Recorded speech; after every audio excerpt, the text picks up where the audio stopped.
या सभागृहाचा अपमान करायचा असेल तर सरकारला करा ना. तुमचं काय तुम्हाला हे ठीक आहे सभागृह नाना मान्य भाऊ, करायचं- आज संध्याकाळपर्यंत करायला सांगितलंय ना, करतील ते निवेदन. तरी सरकार ऐकायला तयार नसेल. लोकांच्या लाईनी लागल्या त्या दिवशी मला सन्माननीय नाना पटोले साहेब, आपल्याला मुद्दा सोडवायचा आहे की गुंता वाढवायचा आहे हे ठरवा तुम्ही. मग थांबा जरा, मी सांगतो ते ऐकून घ्या 1 मिनिट. काल ऐकून घ्या तुम्ही 1 मिनिट.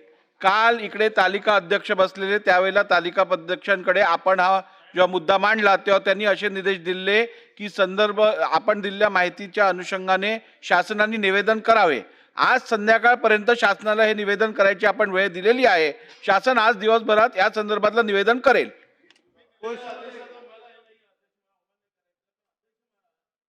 सरकार इथं उभे होते आणि मी संध्याकाळपर्यंत देतो म्हणून संध्याकाळपर्यंत माहिती काल द्यायची नाही. आज आता तुम्ही म्हणाला तर उद्या आजही नाही द्यायची.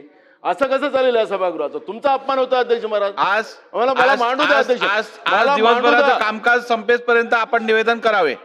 भुजबळ साहेब, आपण आज संध्याकाळच्या कामकाज संपेपर्यंत आपण निवेदन करावे.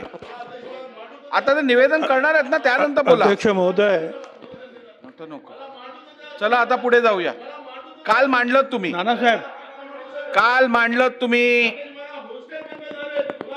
मांडलं आणि सगळ्या चॅनलवरती पण आम्ही बघितलं. तर बसा आता, थांबा. चला पुढे घ्या.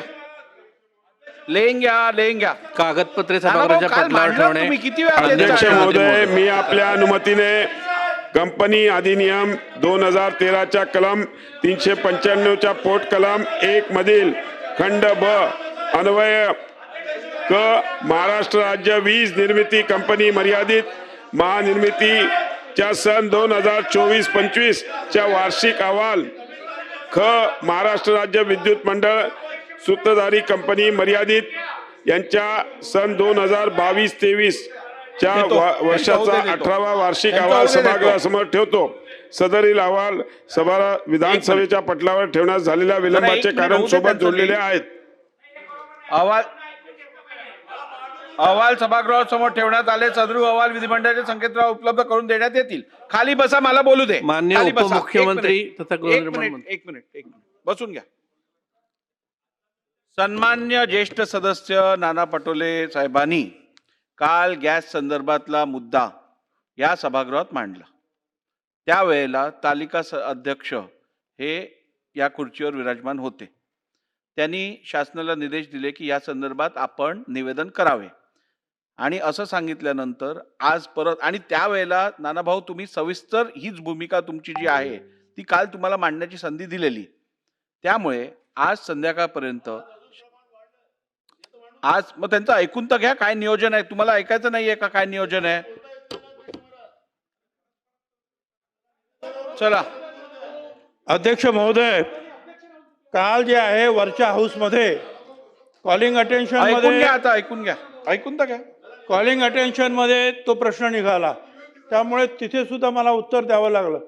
परत चर्चा सुरू झाली आणि परत सभापतींनी सांगितले की मंत्र्यांनी हजर राहायला पाहिजे. त्यामध्ये परत हाच विषय आला. त्यामुळे संध्याकाळपर्यंत परत त्या विषयावर उत्तर देण्यासाठी जे आहे मला थांबावं लागलं.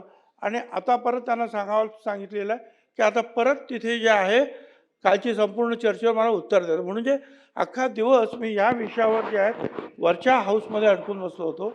परंतु कुठे ह्या सभागृहाचा अवमान करण्याची सरकारचा हेतू काही नाही. आणि आपण सांगितल्याप्रमाणे मी ताबडतोब जे आहे त्या संदर्भामध्ये निवेदन तयार करून आपल्याला देतो. ठीक आहे, ते करतील आज दिवसभरात. एवढं नाना भाऊ, चला बास झालं.